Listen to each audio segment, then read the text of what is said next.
And in that vision, he saw 112 popes up until the tribulation time, till the end. A new pope, a new day, and new questions for the man who surprised everyone.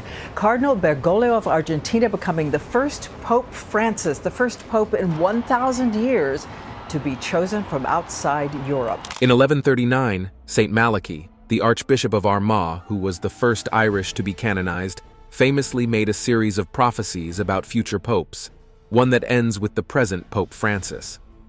This ancient prophecy is one of the most discussed subjects that intrigued the minds of many. But what is the authenticity of this prophecy that has been argued by many historians?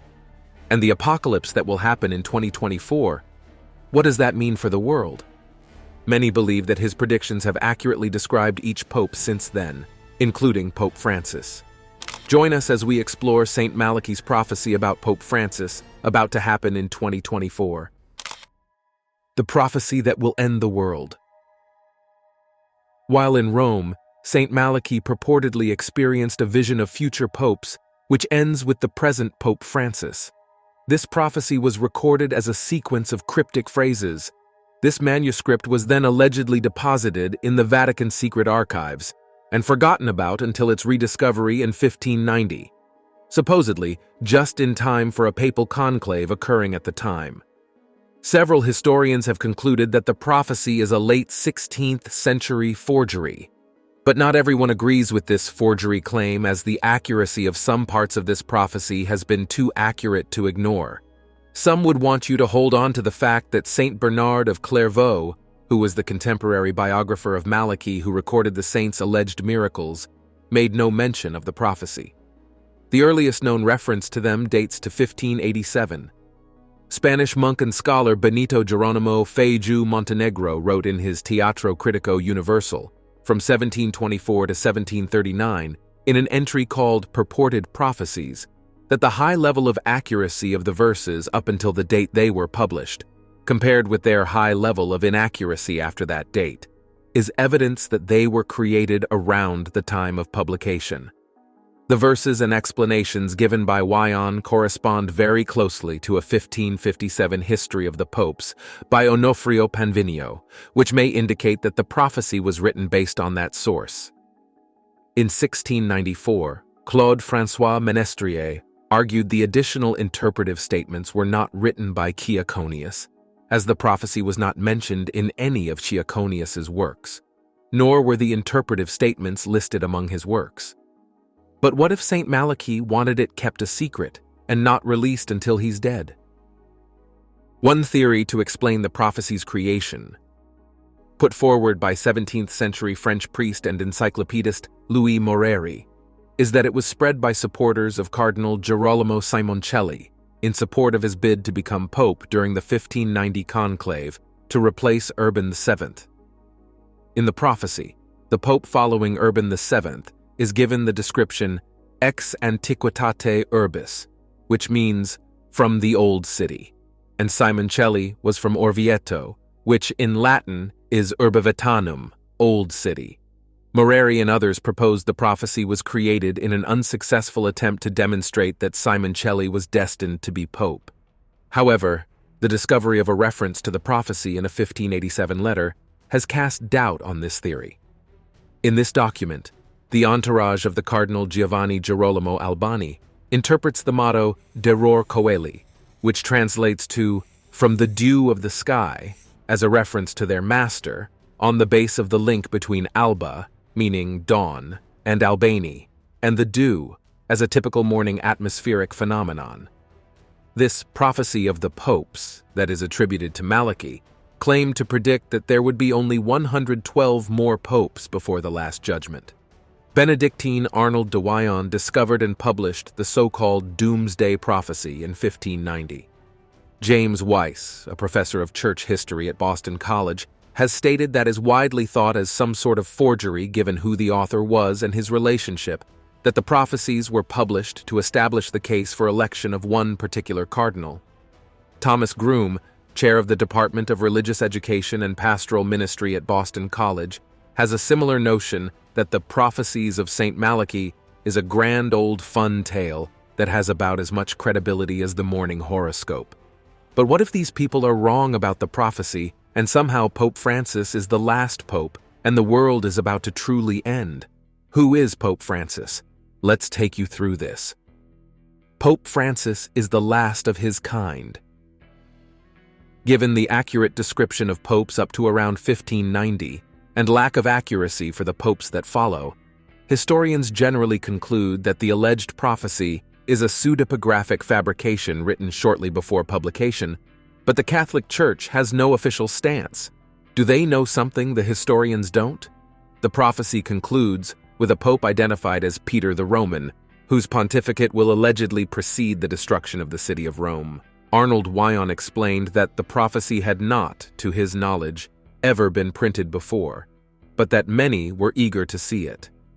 Wyon includes both the alleged original prophecy, consisting of short, cryptic Latin phrases, as well as an interpretation applying the statements to historical popes up to Urban VII, pope for 13 days in 1590, which Wyon attributes to historian Alphonsus Ciaconius. With conclusions not drawn, and certain sections believe Pope Francis's election signals the end. Is it the vision of a 12th century saint, or the work of a false prophet? No sooner did our new pontiff announce his name as Francis than some prophecy experts took to the airwaves, claiming that the new pope is Peter the Roman, the fulfillment of the prophecy of Saint Malachy, that this will be the final pope and the end of the world. Despite the new pope being an Argentine cardinal who chose Francis as his papal name, doomsday believers have tried to salvage the prophecy by arguing that Jorge Mario Bergoglio has Peter somewhere in his birth name and that Pope Francis really is a Roman, since his parents are Italian immigrants who moved to Argentina. Believers in this prophecy claimed to have been worried that the successor to Pius XIV would choose the name Peter, signaling the end of the world. Throughout history, someone has always predicted doomsday, but is the hype about Malachy, as they say, a bunch of malarkey? The real Malachy was an Irish saint who lived from 1094 to 1148. His alleged prophecies, however, were not discovered until around 1590. The legend goes that Malachy experienced a vision in which he was given insight into popes past, present, and future, and that he recorded this vision as a series of cryptic verses. The prophecies were quite accurate up to about 1590, conveniently the point at which they were found, but then became rather vague, lending credence to the theory that they are a 16th century forgery. Prophecy supporters have already claimed that number 111 on the list, the Glory of the Olive, is Benedict XVI, because the Benedictines have a branch called the Olivetans, though Benedict himself is not an Olivetan. The prophecy goes on to say of the supposed final pope, "In the final persecution of the Holy Roman Church, there will sit Peter the Roman, who will pasture his sheep in many tribulations, and when these things are finished, the city of 7 hills will be destroyed, and the dreadful judge will judge his people." The end. Papal historian Anura Guruj says that despite using the name of Saint Malachy, the prophecy isn't worth paying attention to. But the world most likely wouldn't believe someone they don't know, would they? Let's talk about the saint who saw our future. The saint whose prophecy will end the world. Malachy was the first native-born Irish saint to be formally canonized. His brother was Gilla Christ Ua Morgair, who was Bishop Christian of Clogher from 1126 to 1138. Mael Madoc, whose surname was Ua Morgair, was born in Armagh in 1094. Bernard of Clairvaux describes him as having a noble birth.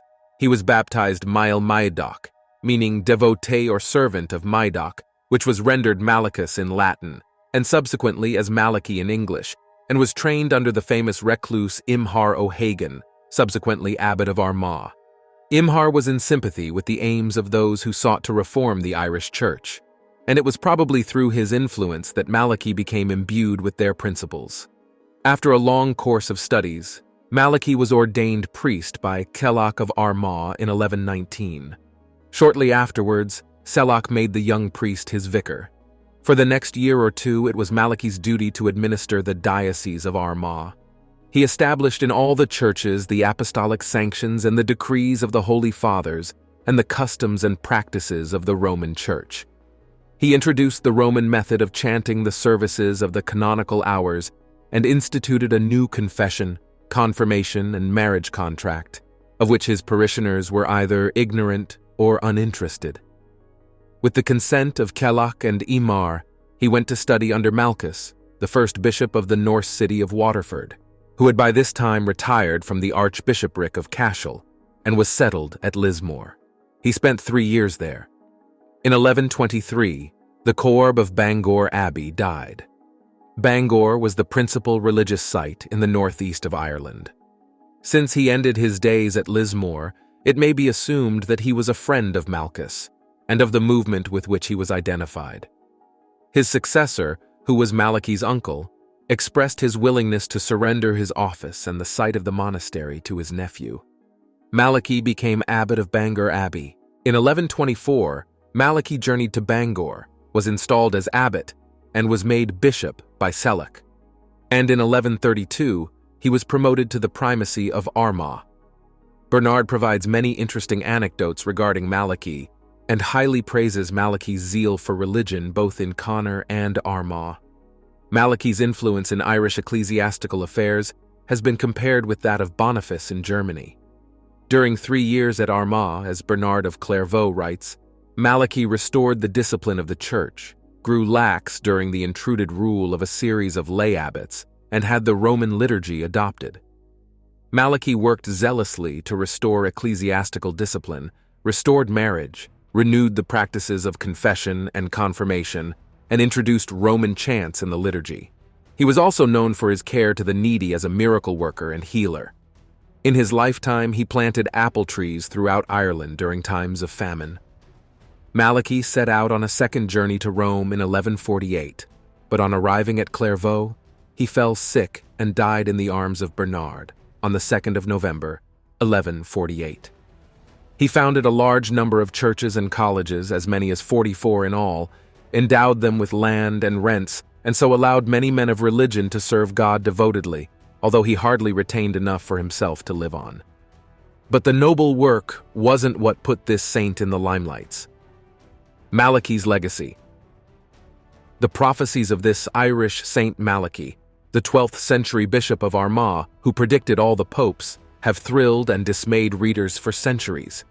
He has stated there will be no more popes after the current one, and during his reign comes the end of the world. But where and when did he have this vision? In 1139, then Archbishop Malachy went to Rome from Ireland to give an account of his affairs. While there, he received a strange vision about the future that included the name of every pope, 112 in all from his time, who would rule until the end of time. His predictions are taken very seriously. As one report stated that in 1958, before the conclave that would elect Pope John XXIII, Cardinal Spellman of New York hired a boat, filled it with sheep, and sailed up and down the Tiber River to show that he was pastor et notor, the motto attributed to the next pope in the prophecies. The final pope then is Peter Romanus. The breviary in its office for the feast of Saint Malachy mentions that he had the gift of prophecy. Saint Bernard tells of Malachy predicting the day and hour of his own death. While in Rome in 1139, Saint Malachy is said to have gone into a trance and received a strange vision in which he foresaw all the popes from the death of Innocent II until the end of time. Afterwards, he jotted down a few words about each pope and presented the manuscript to Innocent II, who allegedly stored it in the Vatican archives, where it remained forgotten until discovered in 1590. According to supporters of the prophecy, it's an authentic revelation from God that we can trust. According to critics of the prophecy, it's a forgery that was most likely written around 1590 and that cannot be relied upon for knowledge of the future. Who's right? Whether the prophecies are truly from Saint Malachy or whether they are a hoax, they do make interesting reading. Here are the prophecies for recent popes.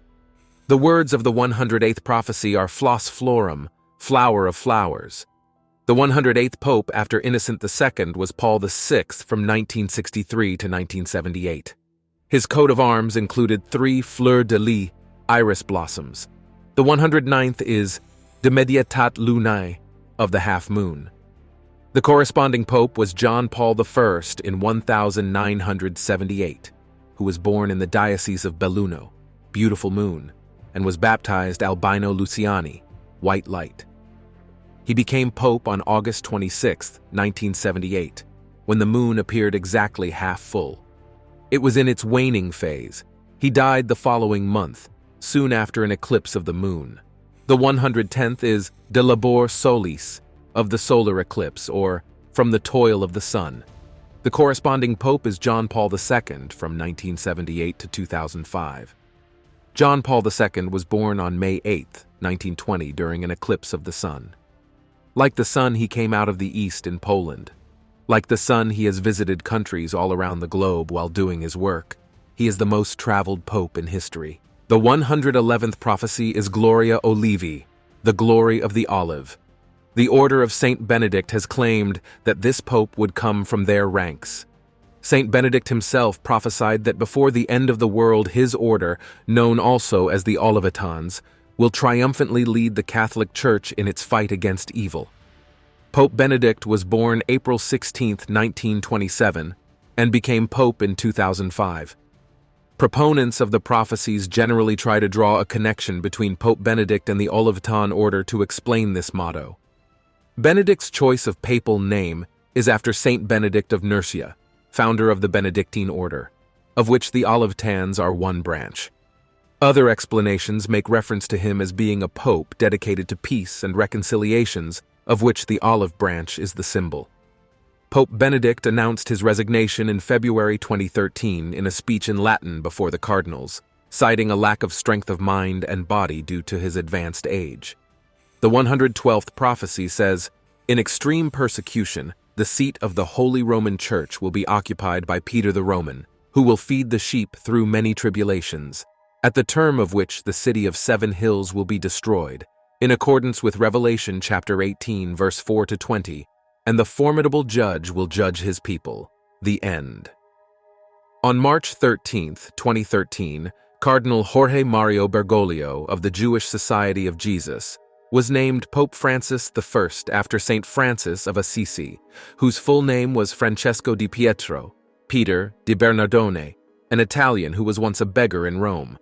Some say this effectively makes Pope Francis I Peter the Roman.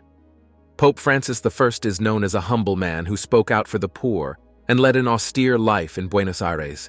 He was born to Italian immigrant parents and was raised in the Argentine capital. Pope Francis I is the first Jesuit and the first from the Americas to be elected pope. He is the first non-European pope since Syrian-born Pope Gregory III, who served for 10 years. The 112th pope.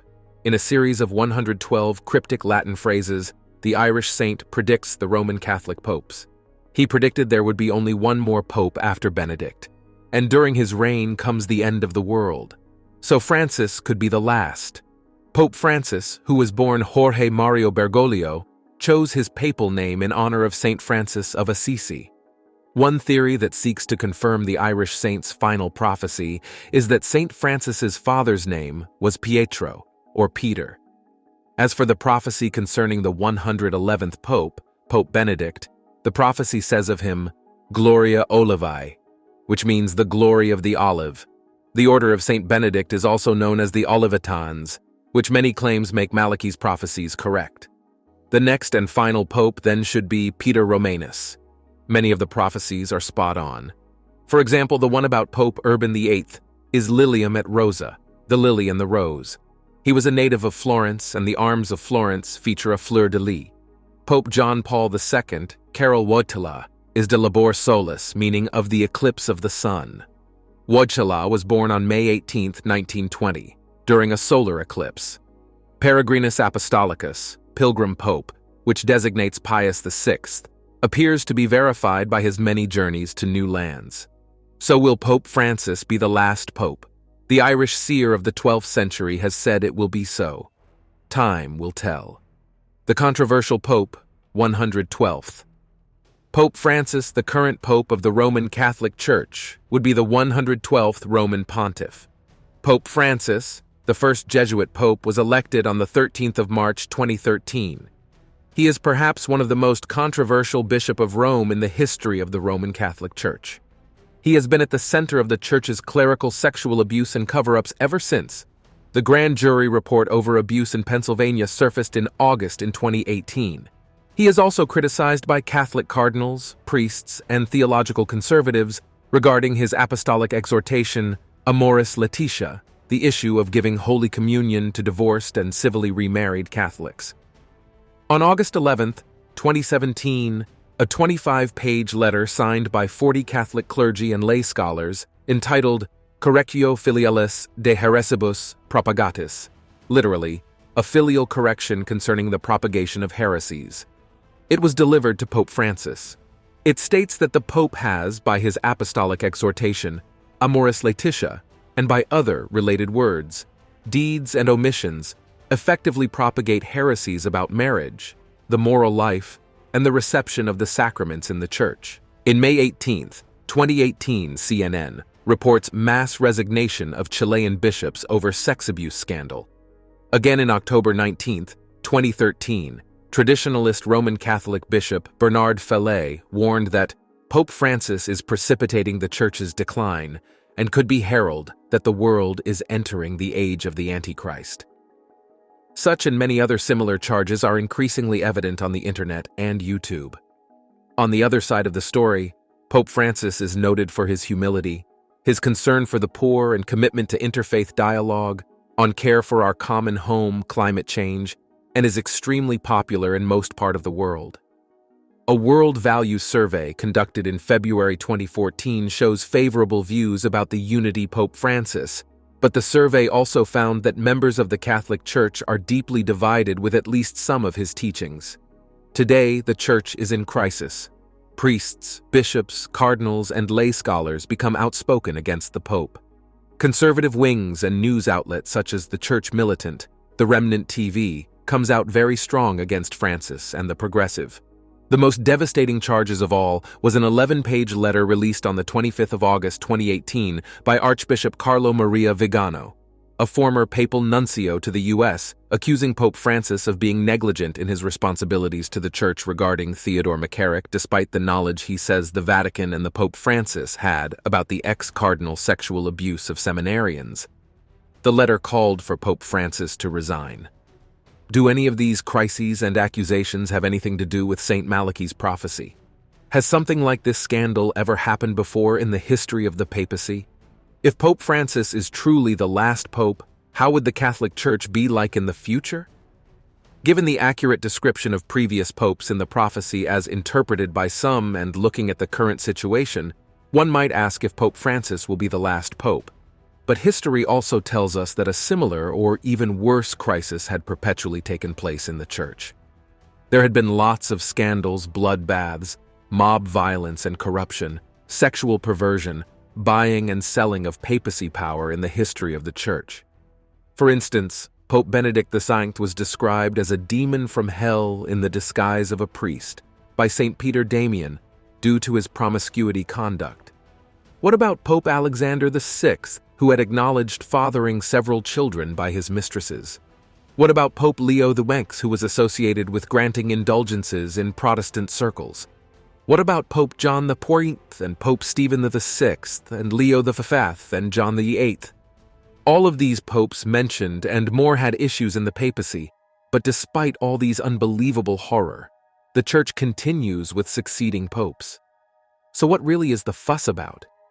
Was St. Malachy prophesying about the final destruction of the world, as we see in 2 Peter chapter 3, verse 10, and not just the line of popes? But the day of the Lord will come as a thief in the night, in which the heavens will pass away with a great noise, and the elements will melt with fervent heat. Both the earth and the works that are in it will be burned up. Only God knows. Thought exposing error and falsehood is reasonable, but using a conjectural prophecy as a tool to spread hate as we see in the media is wrong. I believe all God-revealed truths are meant for discernment and not to condemn someone. I wished all of us learned how to correct error without hurting the person, as far as Pope Francis, the last pope, is concerned. It won't be long for us to unravel the mystery considering the fact that the Pope had recently celebrated his 82nd birthday. First Jesuit, last Pope. As the first pope from the Western Hemisphere, the first from South America, and the first from the Jesuit order, Francis has brought many reforms to the Church and a reputation for humility. His significant achievements include the papal encyclical Laudato Si, Praise Be to You, 2015, which addressed the climate crisis and championed environmental stewardship. His efforts to promote unity between Catholics, non-Catholics, and non-Christians, and his historic apologies to survivors of clergy sexual abuse. After studying in high school to become a chemical technician, he worked briefly in the food processing industry, but felt called to the Church. When he was about 21 years old, he suffered a severe bout of pneumonia that led to the removal of part of his right lung. He entered the Jesuit novitiate in 1958. But what being a Jesuit means? The Society of Jesus, also known as the Jesuit Order or the Jesuits, is a religious order of clerics regular of pontifical right for men in the Catholic Church headquartered in Rome.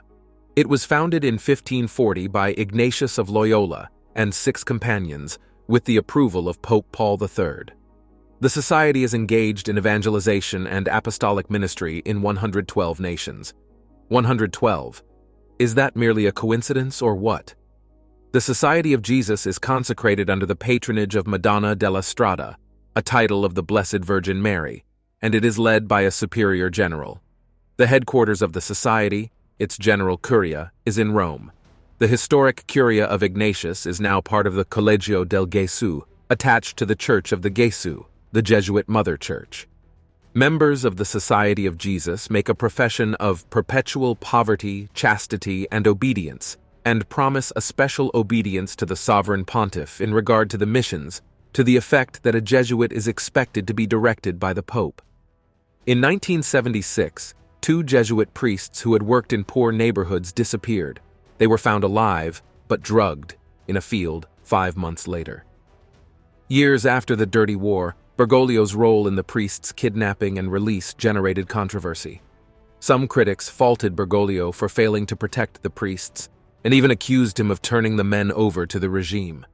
Others accepted Bergoglio's claim that he covertly interceded with the regime to secure their eventual release. A lawsuit against Bergoglio charging him with complicity in the priests' disappearance was ultimately dismissed. In the 1980s, Bergoglio served as a seminary teacher and rector and pursued graduate studies in theology in Germany.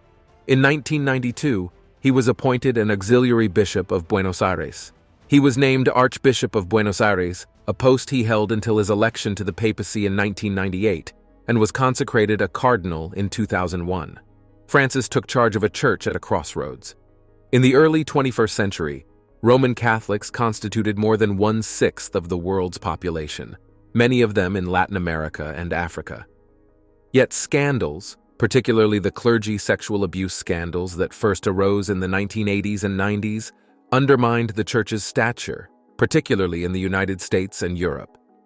In his earliest public addresses and in his first public Mass, Francis called for spiritual renewal within the Church and greater attention to the plight of the poor, and he sternly condemned the forces that diverted the Church from its ministry and set it at risk of becoming a pitiful NGO.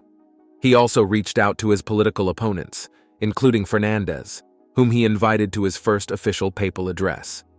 Yet he incensed some traditionalists by appearing on that occasion in a simple tunic rather than in the more traditional papal garments.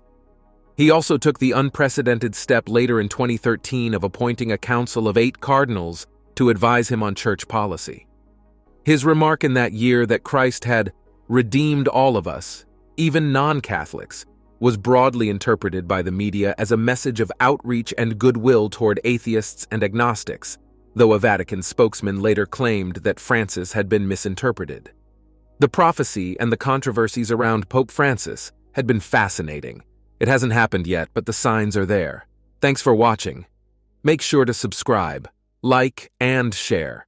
Don't forget to leave a comment and check out another of our interesting videos. Bye.